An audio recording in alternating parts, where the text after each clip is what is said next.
¿Por qué la abogacía? Hay muchas veces que hay temas que no sé cómo resolverlo. Autodidacta también, ¿no? Digamos, o no.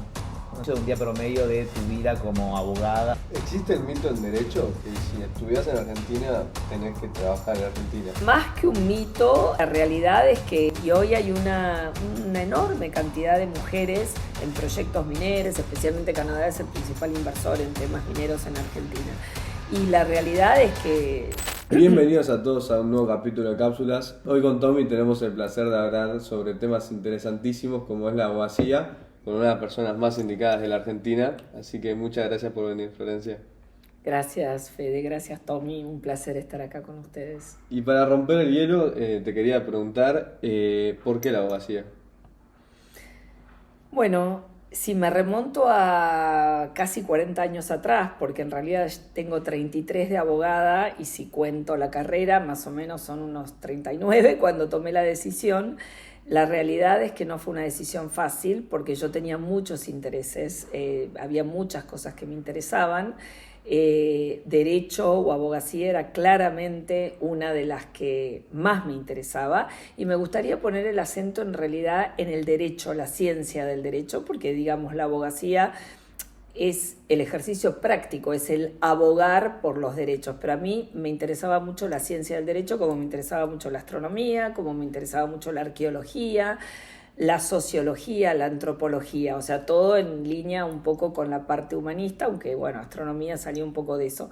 Pero finalmente, como mi objetivo era también dedicarme a la parte internacional y en aquel momento había pensado también ingresar al ISEN, al Instituto del Servicio Exterior de la Nación, pensé que, digamos, lo más adecuado era iniciar la carrera de Derecho y la verdad que me apasionó cada vez que, digamos, a partir ya del primer año, del segundo año, elegí puntualmente la Universidad Católica Argentina, soy egresada de la UCA, por su orientación, digamos, particular filosófica. A mí, la verdad, me parece las teorías del justnaturalismo y, digamos, en la UCA se ve todo, pero la universidad o la Facultad de Derecho tiene esa postura y es la que me parece más adecuada y a lo largo del ejercicio de la profesión no tengo ninguna duda. También fui profesora en la UBA, en la Austral, o sea,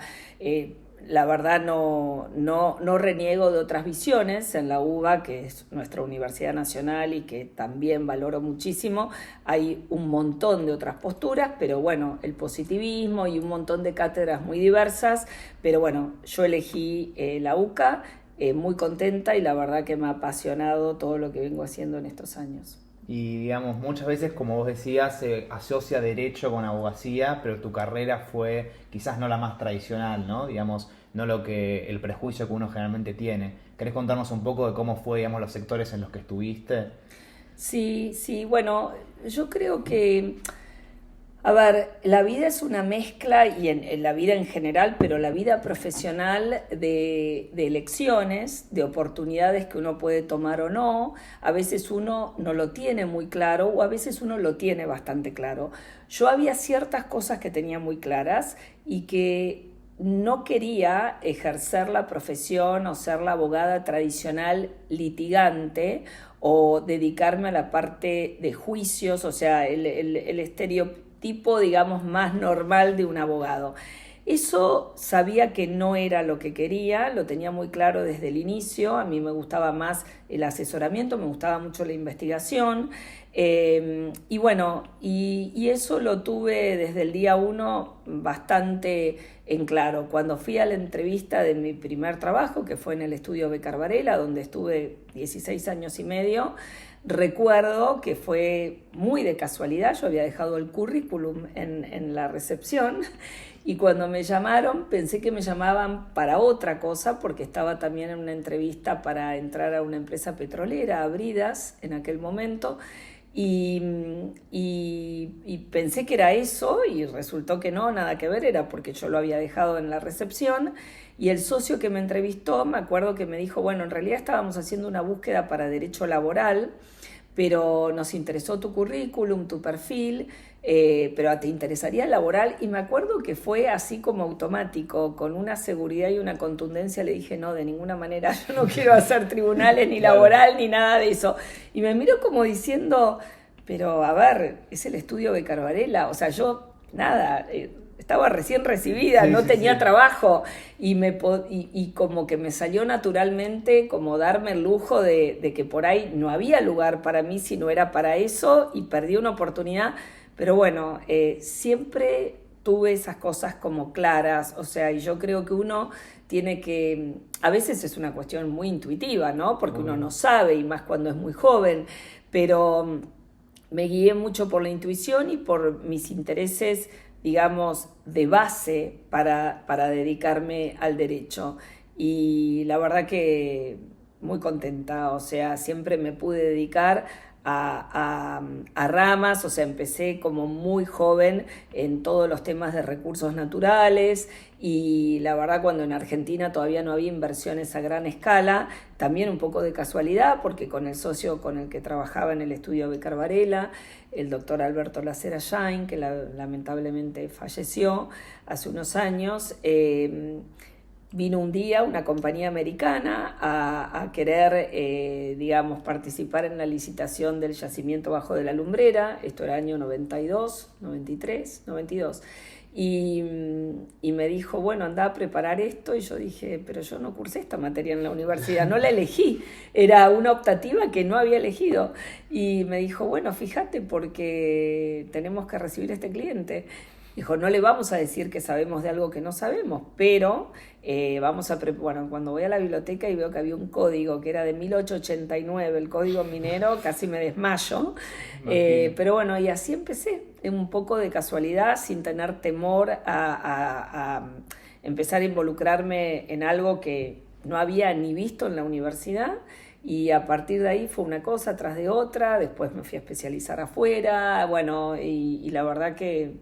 se me dio una oportunidad que la tomé, que me dediqué y que me apasionó hasta el día de hoy, que es a lo que me dedico. ¿Cómo fue ese primer problema, si quieres decir así, que no sabías qué hacer? Bueno, la verdad que como hoy me sigue pasando, a pesar de tener mucha experiencia, hoy me sigue pasando que, a ver, el mundo de los negocios, el mundo de las ideas jurídicas está en permanente movimiento y dinamismo. Hoy los abogados nos enfrentamos a un montón de temas nuevos, inteligencia artificial, pero yendo más a, digamos, a lo específico de industrias o de lo que los clientes quieren desde mi asesoramiento y desde mi estrategia, porque yo hoy puedo decir que, digamos, por mi experiencia, vendo también, como se dice, canas, o sea, la experiencia y el conocimiento. Hay muchas veces que hay temas que no sé cómo resolverlos. Bueno, eso es muy sencillo, hay que ponerse a estudiar, hay que ponerse a hacer interpretaciones de analogía respecto de la aplicación de normas, del derecho, ver el derecho comparado, tratar de ver qué es lo que mejor se aplica al caso concreto. Y bueno, es súper interesante, es muy, si tuviéramos todo tan claro y supiéramos, bueno, se aplica esto así, así, perdería parte del encanto, ¿no? Y hay mucho autodidacta también, ¿no? Digamos, ¿o no? ¿No sentís que no? No diría eso, quizás. Yo creo que hay mucho interés por investigar nuevas cosas y a veces, bueno, el derecho también depende también los sistemas de los que hablemos, ¿no? Nosotros, en nuestro sistema es el sistema del Código Civil, o sea, civilista, distinto del sistema del Common Law o el derecho anglosajón, donde el valor del precedente judicial tiene un peso, de alguna manera, una ponderación distinta, no quiero decir mayor, que en el derecho, los sistemas del derecho civil, donde la letra escrita de la ley, los códigos, hay mayor codificación, tiene una relevancia, pero también los precedentes, cómo se aplica la norma, y en eso sí creo que hay una enorme, diría a veces, creatividad en determinados planteos para abordar temas que no están resueltos por la ley. Claro. pero digamos, ¿cómo consideras que por ahí es un día promedio, digamos, hoy en día y también al inicio de un día promedio de tu vida como abogada, no como abogada, sino dedicándote al derecho? Digamos, ¿cuánto porcentaje de, no sé, tener que preparar el caso, tener que pensar, digamos, estrategias? ¿Cómo decís que se proporciona más o menos? Bueno, es difícil contestar eso porque, a ver, yo a lo largo de mi carrera y por el tipo de industrias y sectores a las que me dedico, trabajo con muchos extranjeros, ¿no? Con inversión extranjera y también con muchos argentinos, por supuesto, porque los management y, digamos, hay muchos argentinos, trabajo mucho con las provincias, pero trabajo con muchas diferencias horarias, con Australia, con Canadá, con Inglaterra. Entonces, eso a veces, yo soy una persona muy nocturna, eso ya de base, con lo cual no me ha incidido mucho y creo que por eso quizás tenga tanto éxito con los clientes australianos, porque los puedo llamar en mi noche, que es su mañana, pero a ver, es muy dependiente. A ver, yo siempre me gusta decir que cada proyecto y cada cliente es un mundo distinto, porque digamos, las compañías tienen sus visiones, sus culturas, los proyectos, según el lugar donde estén radicados, no es lo mismo una provincia que otra, no es lo mismo el noroeste argentino que la Patagonia, entonces es como muy todo a la medida y eso es algo que yo siempre he tratado de merituar mucho, ¿no? A mí me gusta trabajar a la medida de los casos, a la medida de los clientes y establecer las soluciones, las estrategias muy para eso.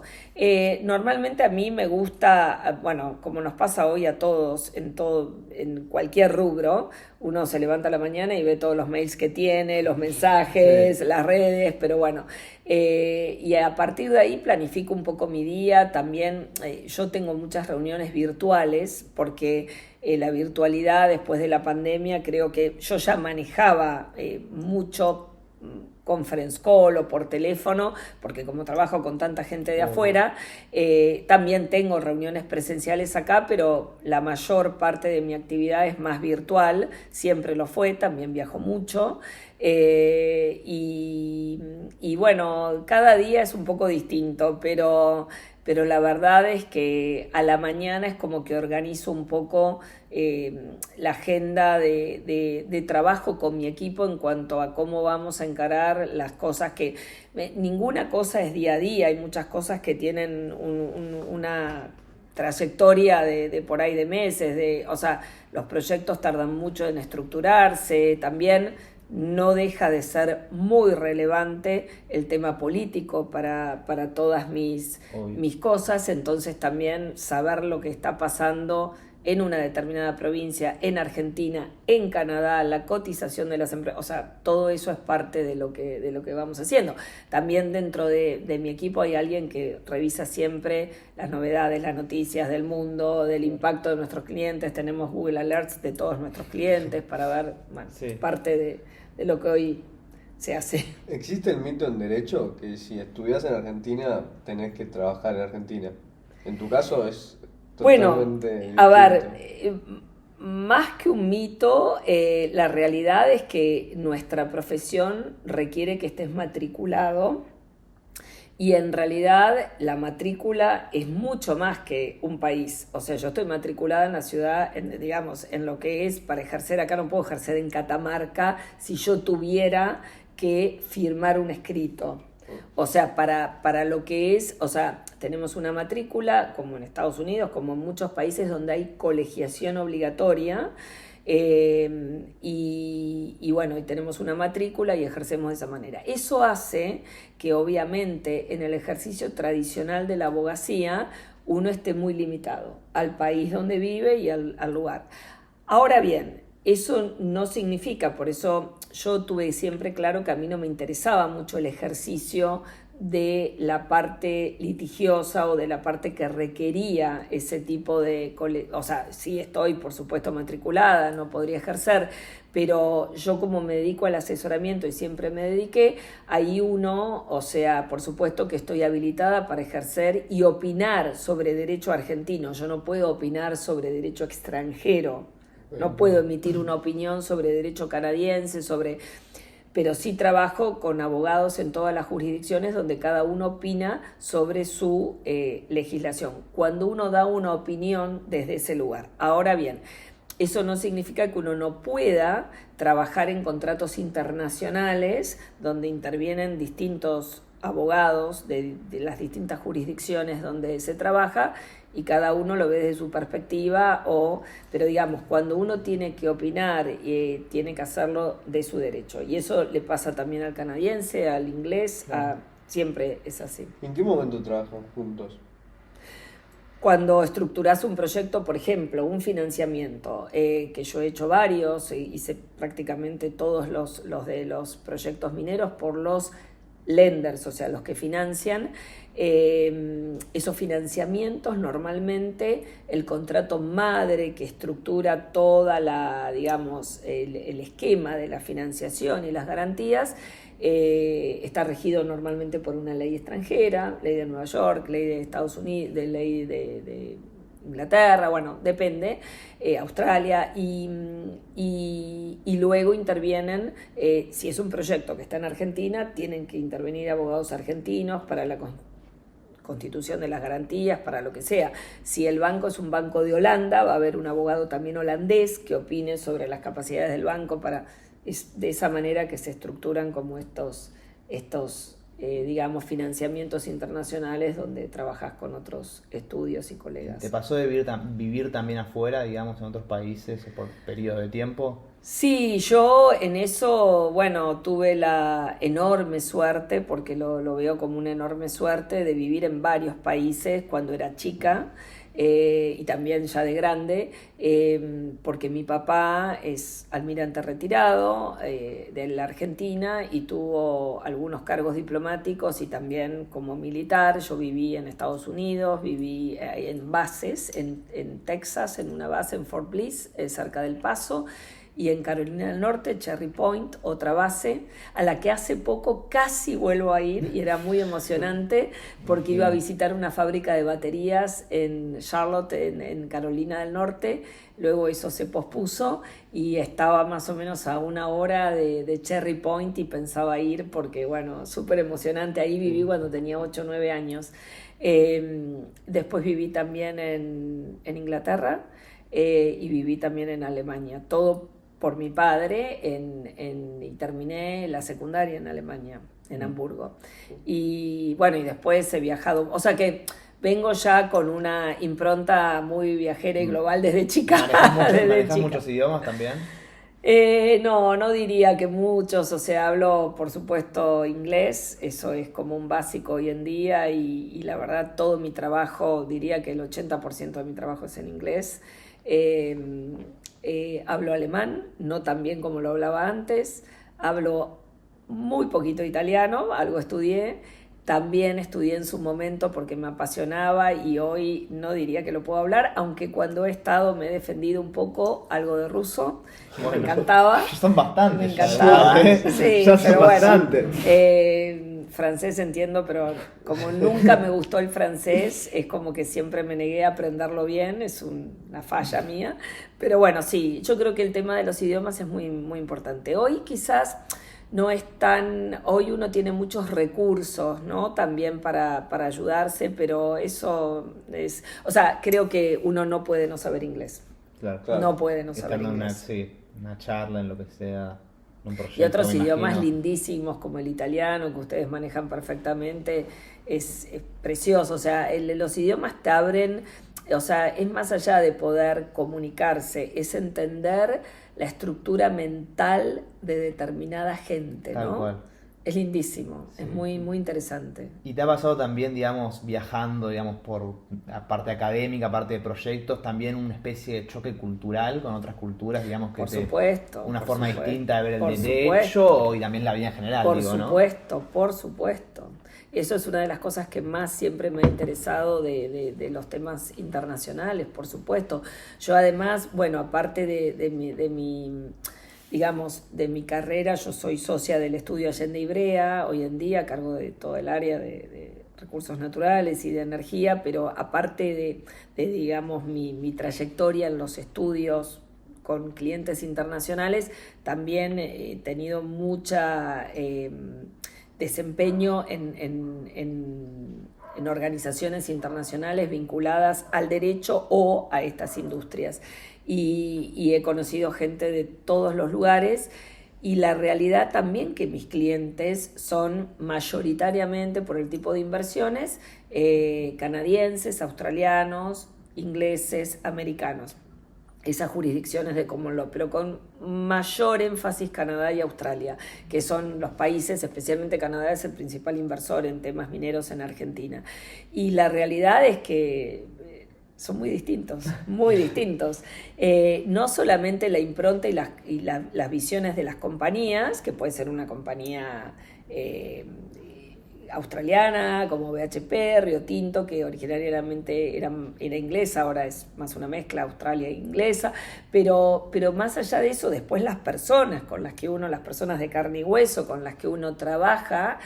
Y sí, no es lo mismo un australiano que un canadiense, que un sudafricano, que un inglés, que un español, que un brasileño, muy distinto, sí, sí. En comités, cuando van, no sé bien cómo se manejan, pero en los comités me imagino que hay gente de todos los países, ¿no? Correcto, sí, sí. Incluso también de África, de Asia, o sea, porque bueno, un poco los países que yo nombraba, si bien son muy distintos a lo latinoamericano, y también los países latinoamericanos tienen, cada país latinoamericano es distinto. Yo estuve este año, por ejemplo, en Bogotá, donde dirigí una conferencia muy grande en la Universidad Externado de Colombia, que me encanta, que además tiene el Departamento de Derecho Minero Energético de los más relevantes de Latinoamérica.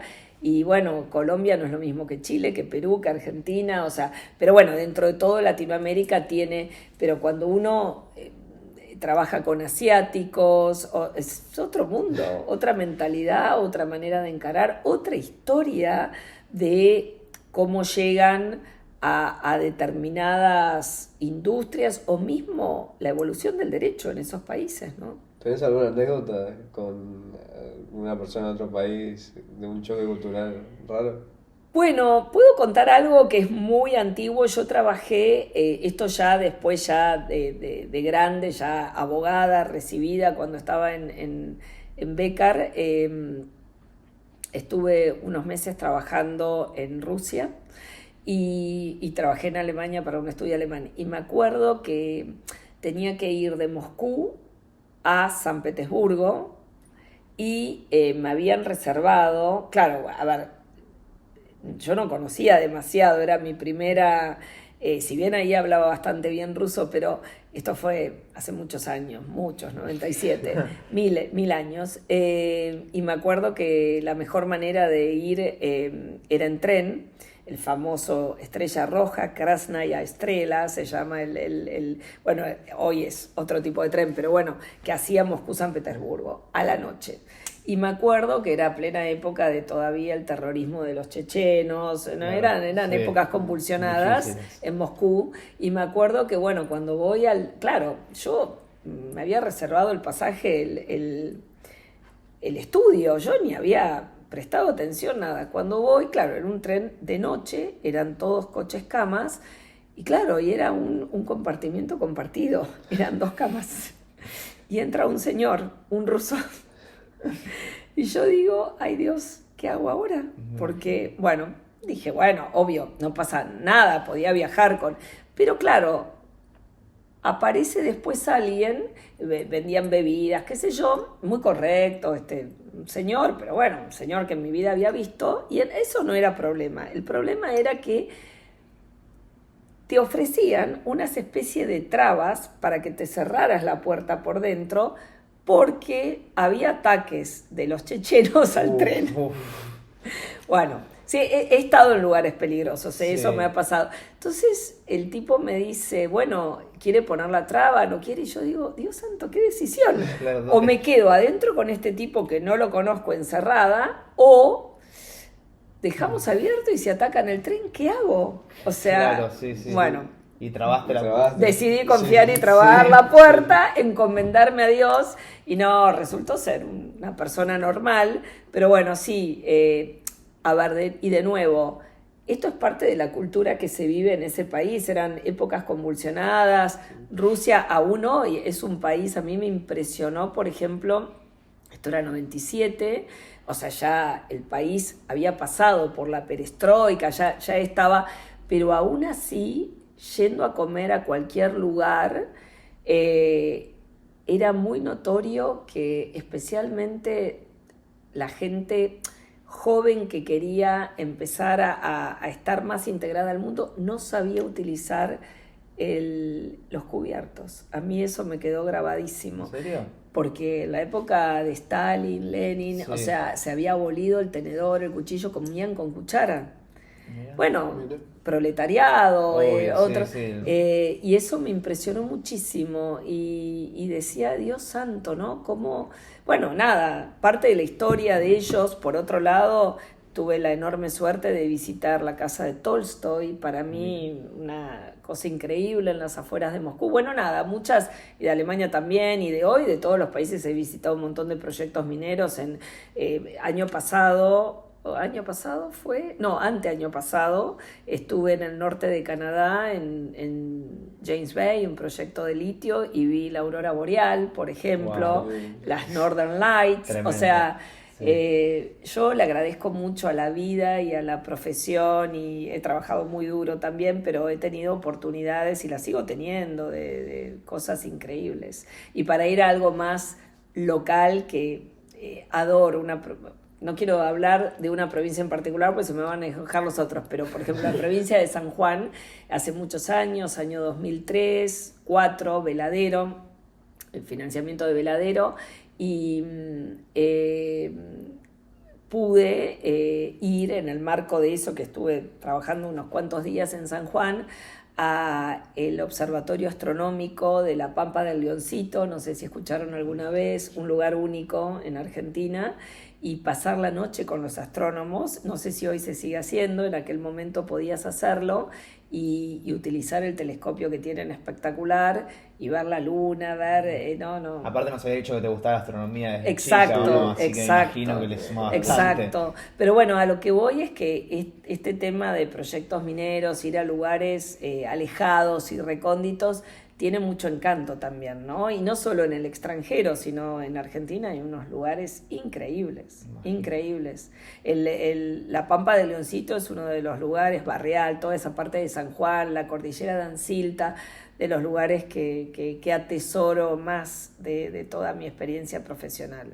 También hay en Jujuy, Catamarca, no quiero Salta, que voy mucho, no quiero, todos tienen impresionante. Mira, y hablabas, en un momento mencionaste la palabra oportunidad, ahora detrás de cámaras hablábamos de un poco del éxito que uno puede tener en una carrera profesional. Digamos, ¿cómo ves las dosis de oportunidad, de talento, de trabajo, digamos? Bueno, yo creo que siempre es una combinación, como pasa todo en la vida, que nunca hay una sola causa, nunca hay un solo motivo, siempre hay esta concausalidad y esto. Pero yo creo que no quiero hablar de éxito, porque a mí es una palabra que mucho no me gusta, porque en realidad es muy equivocada. O sea, hay que definir qué significa el éxito. Para mí el éxito no significa, digamos, el éxito económico, sino pasa por otro lado. Pero valoro y entiendo y no tengo problema con que para cada uno sea algo distinto. Yo veo el éxito de la profesión más desde lo que significa, y esto puede ser algo muy así cliché, pero es la verdad de lo que yo siento, como, digamos, contribuir a la sociedad desde el lugar de tu profesión. Bueno, no importa la plata que hiciste, lo que no hiciste, sino realmente si vos te vas a dormir tranquilo con que hiciste desde las herramientas que te dio tu profesión y tu carrera, un cambio en el mundo. Eso es para mí lo que siempre pensé.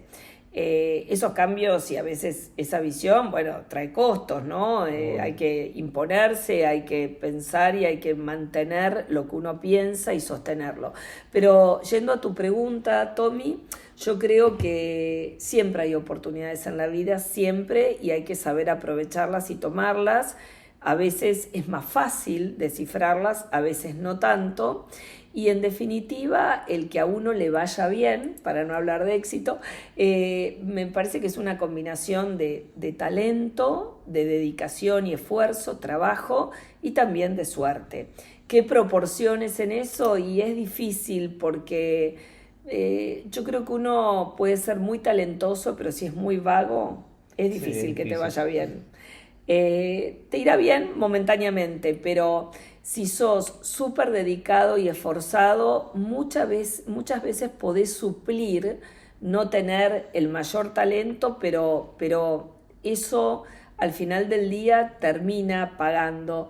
Y solo basarse en la suerte, hay mucha gente que uno dice, uy, qué suerte que tuvo, Dios da pan a quien no tiene dientes, ¿cómo está ahí? Bueno, eso es efímero para mí, eso creo que siempre es un poco efímero. Creo que hay que tratar de encontrar aquello en lo que uno tiene talento, porque no tengo dudas que todos tenemos talento para algo, es cuestión de encontrarlo y la vida es un aprendizaje para tratar de descubrir eso.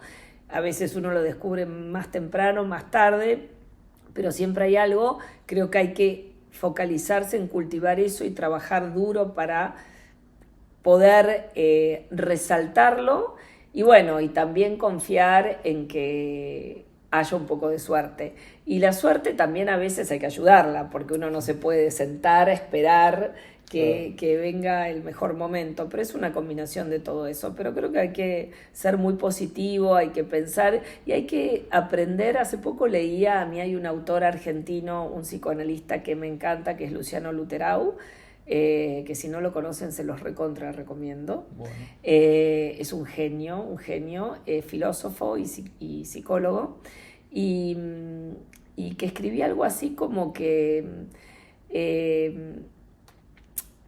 cuando no hay tiempo hay que como que aprender a esperar, no sé, es como la relación del tiempo y la espera, ¿no? O sea, tratar de ser paciente, de que de alguna manera las cosas se acomodan. Esto no significa inacción, no. y quizás lo estoy citando re mal, que me disculpes, no. Pero es tratar de estar tranquilo en que si uno hace todo lo que tiene que hacer, y eso es por ahí lo difícil a veces desentrañarlo, las cosas se van dando, se van acomodando, se van presentando. ¿En qué momento de tu vida, después de todo el trabajo y esfuerzo, sentiste, acá me tocó y me llegó el momento que esperaba? No sé si con algún proyecto. Bueno, ahora en noviembre, el mes pasado, recibí un premio que un poco de alguna manera debiera considerarse como una culminación de mi carrera en el sector privado o en todo, que fue un premio a la trayectoria profesional de una organización muy prestigiosa internacional que reconoce a los abogados más importantes del mundo, el Lifetime Achievement del Exology Index o lo que antes era Who's Who Legal, pero que me tomó muy por sorpresa, les debo decir, porque yo no tomo conciencia de los años que llevo en esto, que son 33 años de ejercicio profesional, es un montón, pero no me parece que se pasaron en un minuto y de ninguna manera pienso retirarme, ni mucho menos, pero sí creo que hay como etapas que uno va cerrando o que uno va como cambiando, y ahí yo también siempre pienso algo que digo mucho en el estudio.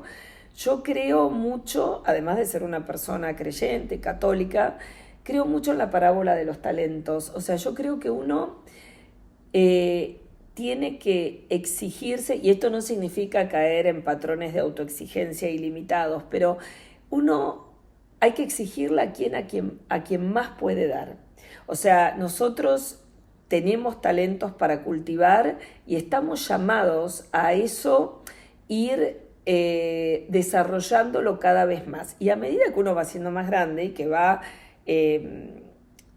cosechando experiencia o que va teniendo cada vez, bueno, está llamado a también devolver a la sociedad desde el mayor lugar que puede ocupar eso. Entonces, de repente por ahí se van terminando algunas etapas en mi profesión, pero van a empezar otras donde pueda estar quizás mejor posicionada para, con la experiencia que tengo y todo el aprendizaje y bagaje, seguir aprendiendo, pero de otra manera, dándolo de otra forma.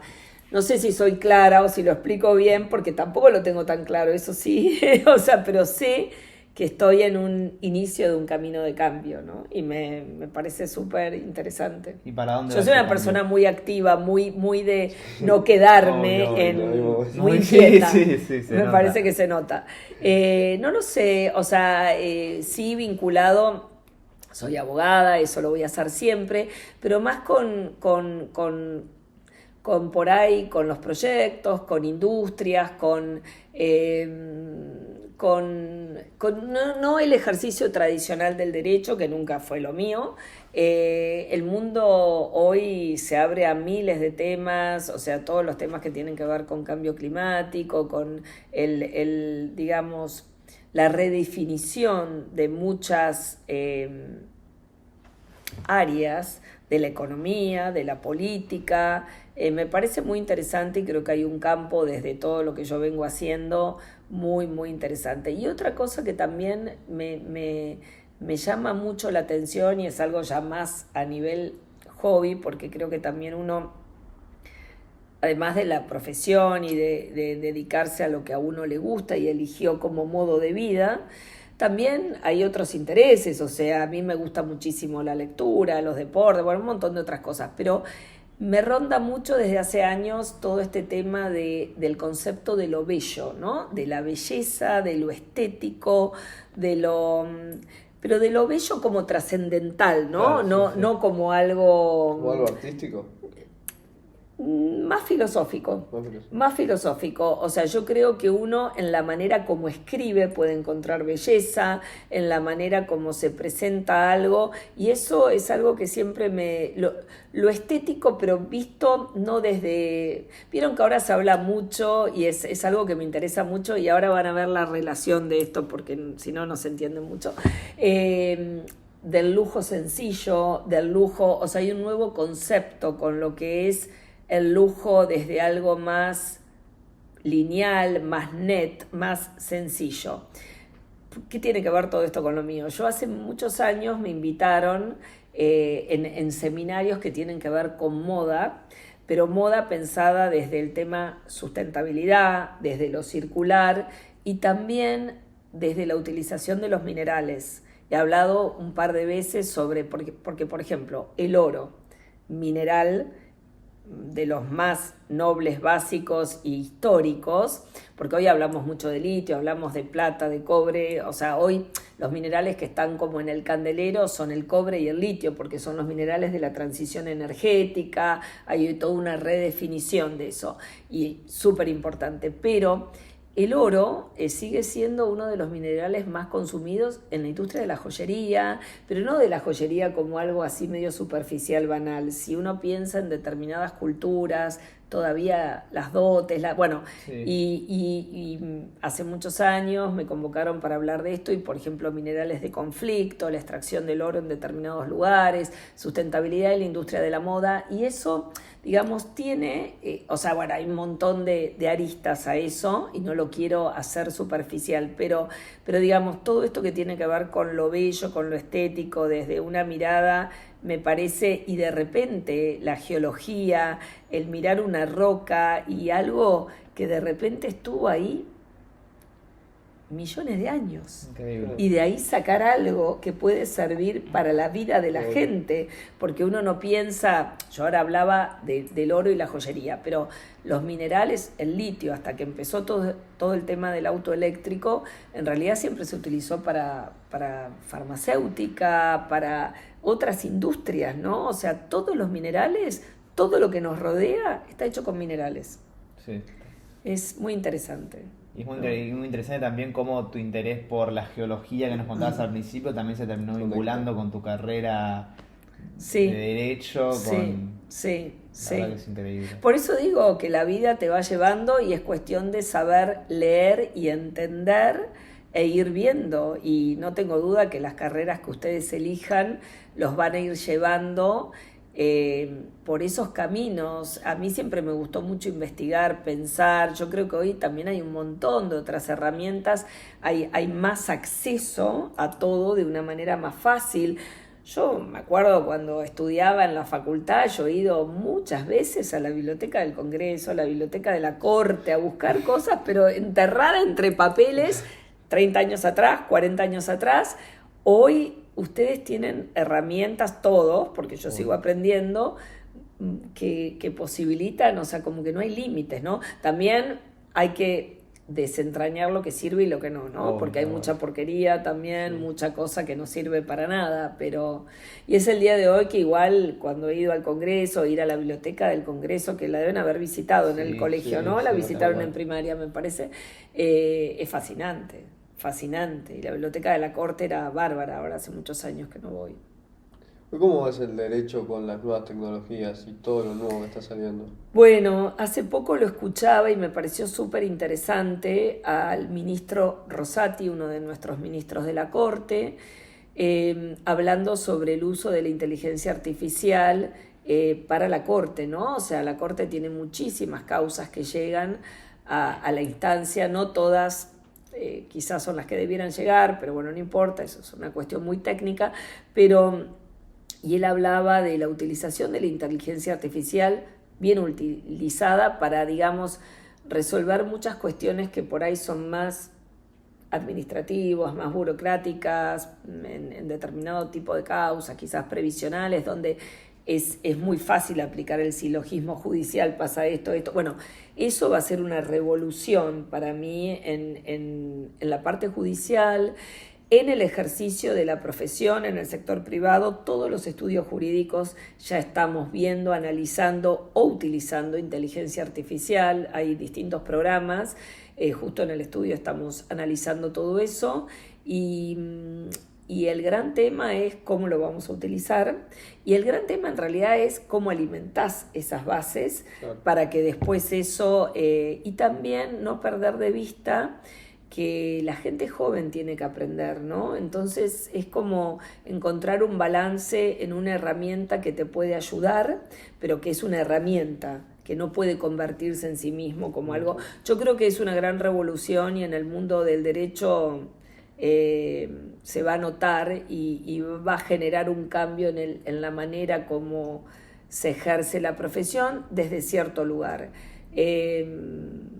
No me va a incidir tanto en lo mío, yo hoy estoy en un rol por mi experiencia un poco más estratégico, pero sirve un montón para análisis, para intersección de cosas, para buscar información, ¿no? Una herramienta increíble. ¿Y crees pero no crees, digamos, que pueda poner quizás en riesgo no obviamente personas como vos, quizás a los jóvenes que recién terminan quizás la carrera, que por ahí se encargaban de estos trabajos un poco más burocráticos, pueden entrar en riesgo? Eso es también, lo que ¿no? digo, que es muy delicado y que hay que encontrar un balance y por eso que los jóvenes tienen que aprender. Y sí, esa es una gran preocupación, sí, para mí por lo menos. Yo creo que va a depender mucho de las organizaciones y yo creo que de los estudios y de las empresas, y creo que se puede llegar a algo que compatibilice las dos cosas bien, pero sí, claramente me parece que es un tema. Y hace un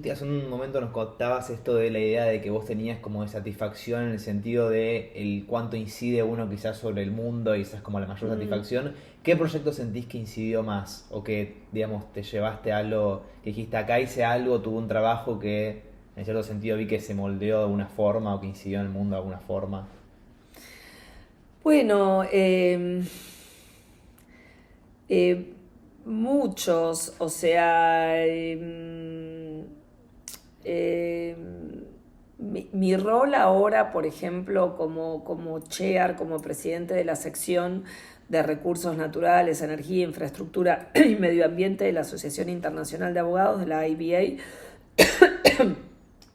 creo que fueron 2 años... Perdón. No, tranquila.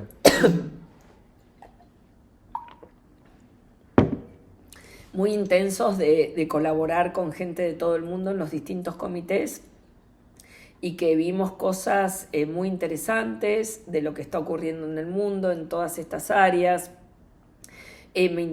O sea, creo que quizás es mi aporte hoy en esas organizaciones, también en la Comisión de Asuntos Internacionales del PIDAC, o sea, es dar la visión quizás también latinoamericana y argentina en foros muy internacionales.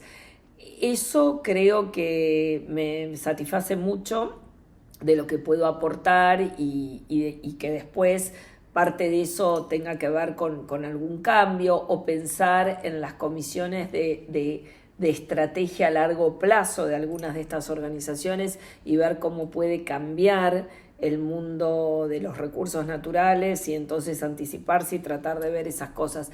Y después, ya a nivel de clientes y sin, digamos, mencionar a ninguno en particular, me pone muy orgullosa en estos últimos años de repente haber podido ser parte de la apertura hacia la minería de algunas compañías petroleras que hoy están transicionando, todas quieren abrir su división minera y que me llamen para que yo dé la visión de, bueno, cómo pasar del sector petrolero al minero o, por supuesto, siguen siendo petroleras, pero, digamos, empezar a interactuar en ese mundo que es un poco distinto. Eso en los últimos tiempos he sentido que he podido, digamos, aportar algo interesante con toda la visión y con toda la experiencia de los últimos años. Yo te quería preguntar sobre el comité, no sé, el comité sí, de abogados internacional que nos contabas ahí. La Asociación Internacional de Abogados, sí, la International Bar Association, sí. Sí, ¿querés contar algo sobre eso? Que es interesantísimo. Sí, bueno, es como el foro internacional del mundo de los abogados. Se llama International Bar Association y digamos, su logo, su lema, si uno lo ve en internet, es the Global Voice of the Legal Profession, o sea, la voz global de la profesión legal. Y en realidad es una organización que digamos, apunta a analizar, a ver, a intervenir en todos los lineamientos que tienen que ver con la profesión legal, con el Estado de Derecho, lo que llamamos el Rule of Law, especialmente luchar por esto en países donde el Estado de Derecho no existe, nunca existió o existió y luego dejó de existir por regímenes autocráticos, por falta de, por tiranías, por lo que sea. Y la verdad que, bueno, yo hace muchos años que estoy en esta organización, fui presidente del Comité de Minería, durante muchos años estuve en esa comisión y luego en estos últimos 2 años y hoy termina mi mandato como presidente o chair de toda la sección de Recursos Naturales, Energía, Infraestructura y Medio Ambiente, CERIL, digamos ahí se coordinaban 7 comisiones de todas, la de oil and gas, o sea, petróleo, minería, agua, medio ambiente, infraestructura, energía, power. Bueno, y la verdad que ha sido súper interesante poder coordinar, dirigir un consejo de como 30 personas de todo el mundo y la verdad que estuvimos en temas y proyectos muy interesantes debatiendo y analizando y viendo el futuro de las industrias extractivas. Ahora iniciamos mi sucesor, que es un alemán, Matthias Lang, a quien aprecio muchísimo y trabajamos muy bien estos años. Va a continuar con proyectos que tengan que ver con lo que ocurre en el mundo, en las industrias extractivas, cambio climático, inteligencia artificial, todo. Y yo paso a otro ámbito de esta organización, que es un ámbito más político, que es el Management Board, o sea, es el directorio de toda la organización, donde somos 15 miembros, y soy una de las muy poquitas latinoamericanas, o somos 3 latinoamericanos, uno es el actual presidente, que es de Chile, y bueno, y desde ese lugar trataré de aprender, porque es un rol muy nuevo, y también seguir siendo el nexo con la sección, pero bueno, en un rol más de las políticas de esta organización, tratando de seguir y continuar con la defensa de del ejercicio de la profesión a nivel internacional. Y te ha tocado, digamos, en la parte política también distintos, no sé, contactos o distintos acercamientos, ¿no? A nivel nacional e internacional, nos contabas un poco también aquí. Sí, por supuesto, porque en lo que tiene que ver con trabajar en el sector minero y en este tipo de industrias, por supuesto que las inversiones son muy grandes, las inversiones tienen un impacto muy grande en las comunidades, en las distintas provincias. En el caso de Argentina, por ser un país federal, cada provincia también tiene su regulación especialmente ambiental. Y sí, la verdad que he interactuado a lo largo de estos años con distintas autoridades a todo nivel, nacionales, también extranjeras, y la verdad que siempre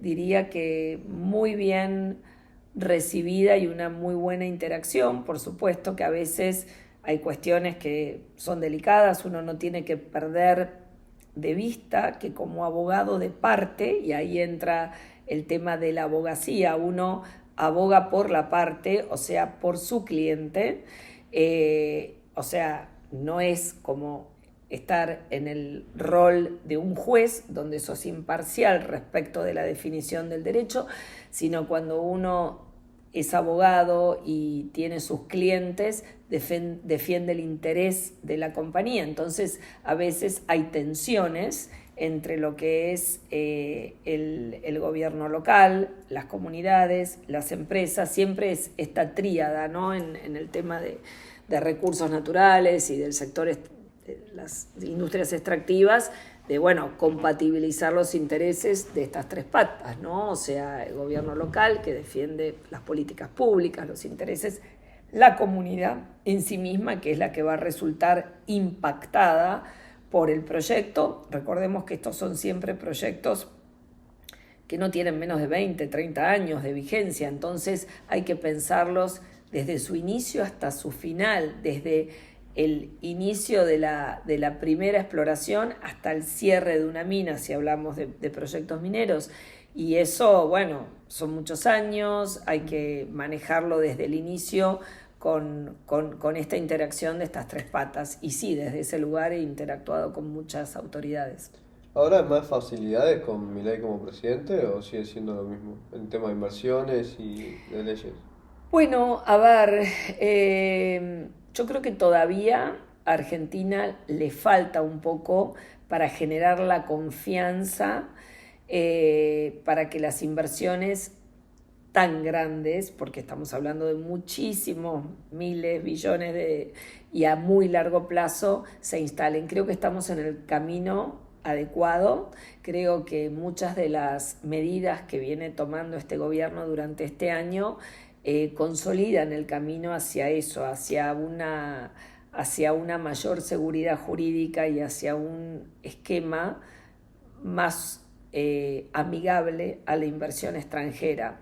Cuando digo amigable no quiero decir favorecedor, hay que entenderlo muy bien, pero digamos, la inversión extranjera, que puede ser en distintos sectores, a veces hay determinados tipos de proyectos que, como digo, implican hundir inversión durante muchos años a muy gran escala, y para eso el inversor, porque a ver, la mayoría de las compañías mineras son compañías públicas, donde los inversores son, por ejemplo, fondos de pensión de los maestros en Canadá, o sea, claro, hay que cuidar el interés de esos inversores, y por supuesto quien decide, ya sea la compañía, su management, el directorio, invertir en un país como Argentina necesita ciertas garantías.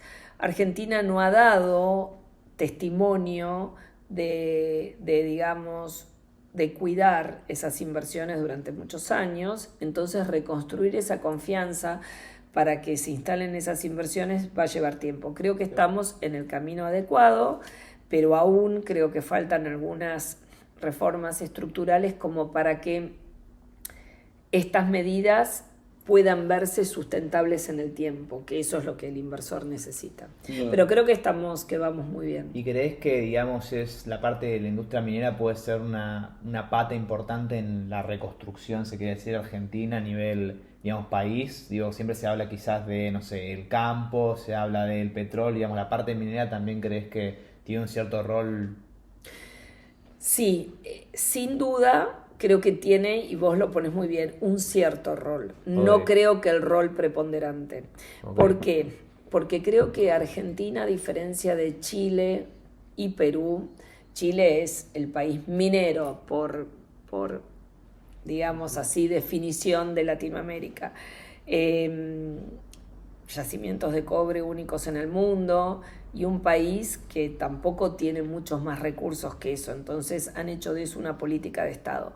Perú en los últimos 15 años es un país que se ha convertido en un país minero, fascinante también todo lo que tiene. Y Argentina creo que es un país que tiene muchísimo también y tiene recursos muy importantes. A mí me gusta y me viene bien la pregunta para aclarar algo que siempre digo. Siempre me molestó mucho esta comparación y en especial de políticos y que denota mucho desconocimiento de que bueno, si Chile tiene tantos proyectos de cobre y es tan importante en minería y nosotros compartimos la cordillera con Chile, tenemos que poder ser fantásticos. No, no necesariamente. ¿Por qué? Porque Argentina tiene un déficit de infraestructura tremendo. Entonces, el mineral no solamente hay que encontrarlo y sacarlo, hay que transportarlo, hay que llevarlo a algún lado. Y a ver, o lo llevamos del otro lado de la cordillera, bien complicado, o lo sacamos por el Atlántico, hay que atravesar toda la Argentina. Bueno, eso es un gran déficit y un problema para el desarrollo de la minería en Argentina y que yo confío que esto se vaya componiendo y mejorando. Más allá de eso, yo creo además que a diferencia de Chile y de Perú, Argentina tiene el campo, como decís, tiene una tradición de agricultura y ganadería que hace que sea muy difícil que eso pueda ser suplantado y hemos sido bendecidos con muchos recursos en ese. Entonces sí dudo mucho que Argentina vaya a ser un país minero, a pesar de que su nombre, Argentina, viene de Argentum, y el Río de la Plata, y todo tiene que ver con plata y un mineral muy relevante. Pero sí creo que Argentina va a poder ser un país con regiones mineras, con provincias mineras, como ya lo es. Hay provincias como la provincia de San Juan, provincia minera que hoy concentra muchos de los proyectos más emblemáticos a futuro de cobre. Catamarca lo mismo, Jujuy, Salta, cada uno, la Patagonia, Santa Cruz, o sea, bueno, creo que vamos a tener regiones mineras, provincias mineras. Dudo mucho que sea un país minero y quizás es algo fantástico eso, porque tenemos otros recursos y entonces podemos darnos el lujo de tener más cosas. ¿Crees que es una pata en los próximos años a explotar? Sí, sin duda, sin duda. Bueno, en estos últimos 30 años yo me he dedicado muchísimo a eso y he visto una evolución muy grande. Lamentablemente no ha habido mucha exploración en los últimos años, entonces muchos de los proyectos que se iniciaron hace 30 años hoy se están cerrando o se cerraron porque tienen su límite, su cuota de reservas y la realidad no hay un reemplazo tan inmediato porque hubo exploración parada, pero si todo eso se empieza a activar, no tengo duda que sí, que es una industria que puede ser muy importante para el desarrollo del país. En tema litio, ¿cómo está Argentina para el mundo hoy? Muy bien, muy bien. Argentina tiene reservas muy importantes, tiene ya proyectos en marcha, en producción, varios, y la verdad que habrán escuchado por todos lados este tema del Triángulo del Litio, o sea, sí. Argentina, Bolivia y Chile, o sea, por las conformaciones geológicas de la Puna, y cada país tiene distinta situación, porque también eso es importante decirlo, que cada salar, incluso en Argentina mismo, es un mundo, cada uno tiene un balance hidroquímico, hidrogeológico, o sea, cada proyecto es muy distinto. Y digamos, lo que tenemos de los salares en Atacama en Chile no tiene nada que ver con la Puna Argentina, lo mismo el salar de Uyuni en Bolivia, cada uno es distinto. Argentina tiene varios proyectos ya en marcha y creo que un rol muy importante en el mundo respecto de eso. Pero no es el único país que tiene litio en el mundo, ni estos tres países no son los únicos que tienen litio en el mundo. Hay litio en Canadá, hay litio en China, hay un montón de litio en Australia, o sea, eso tengámoslo muy presente. También es importante conocer los tiempos y las dinámicas de estas industrias para aprovechar estas cosas, porque bueno, que no nos pase que lleguemos tarde a todos estos trenes, ¿no? Y muchas veces, digamos, cuando se asocia generalmente la industria minera mucho a los temas de sustentabilidad, digamos, o sí, medio ambiente en general. Sí, y de contaminación, puntualmente, obviamente. Sí. Digamos, ¿cómo se hace para, en cierto sentido, poder mitigar estos efectos o las estrategias que se usan? Hoy en día, la verdad, estamos muy evolucionados y hoy cuando uno habla de minería, perfectamente podemos hablar de una minería sustentable, de una minería que trabaje con los estándares más elevados de protección ambiental. Por supuesto que accidentes puede haber como en todas las industrias y se trata de que eso se tomen todas las medidas de mitigación de riesgo para que no haya accidentes, pero eso es otra cosa. Pero desde la extracción del mineral, su procesamiento, hoy hay controles ambientales y hay esquemas. Por ejemplo, nadie financiaría un proyecto que no pasa esos tests de sustentabilidad. O sea que hay una enorme evolución en todo eso y también, si vamos a ser honestos y justos, hay otras industrias que son bastante más contaminantes, digamos, no sé, no quiero... A ver, qué sé yo, petroquímica o incluso, el famoso tema de criadero de pollos, curtiembres, o sea, tenemos un montón de ejemplos, tenemos, la contaminación del riachuelo, no por el sector minero. Bueno, o sea, con esto no quiero decir que no haya habido compañías que actuaron mal, siempre puede haber alguien que haga las cosas. No, pero hoy perfectamente se puede hablar de una minería sustentable, de una minería donde se remedie lo que haya que remediar, donde se mitigue el impacto lo más que sea, donde se pueda controlar la cantidad de agua que se utiliza, donde se recicle, donde hoy la verdad que las compañías tienen mucho de eso para poder presentar los proyectos de una manera adecuada y sustentable para la comunidad y los gobiernos. Hablando un poco más social sobre la minería, nos comentabas antes que, al contrario de lo que se cree, hay más mujeres en la parte de la minería que en otras partes del derecho. Sí, bueno, en realidad lo que comentaba es que desde hace ya muchos años hay muchas industrias muy caracterizadas como industrias muy pesadas, muy identificadas con lo masculino, que han abierto la posibilidad a que mujeres, e incluso a nivel técnico, a nivel operario, participen. Y hoy hay una enorme cantidad de mujeres en proyectos mineros, por ejemplo en Veladero, en Vanguardia, pero en Veladero puntualmente muchas mujeres que manejan los vehículos más pesados, que están en los laboratorios, o sea, que están en tareas que uno pensaría o asociaría más con los hombres. Hay una enorme evolución en eso y también, por supuesto, hoy hay una enorme, yo diría, tendencia a una mayor inclusión en los directorios de las compañías, en lo que se llama el C-suite o el C-level, o sea, en lo que es la parte más ejecutiva y más alta del management. Todavía falta, no hay tantas CEOs mujeres en el sector minero petrolero, pero hay un camino cada vez más.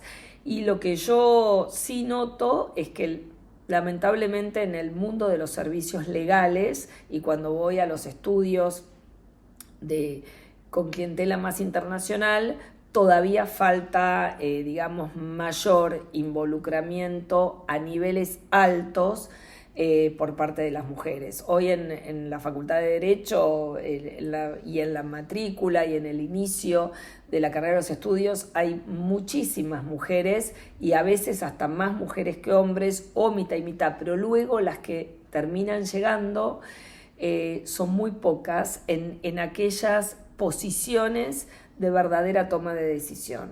Porque, a ver, hoy tenemos socias en muchos estudios, pero yo me refiero a otra cosa, me refiero a verdaderamente tener una injerencia en la toma de decisión.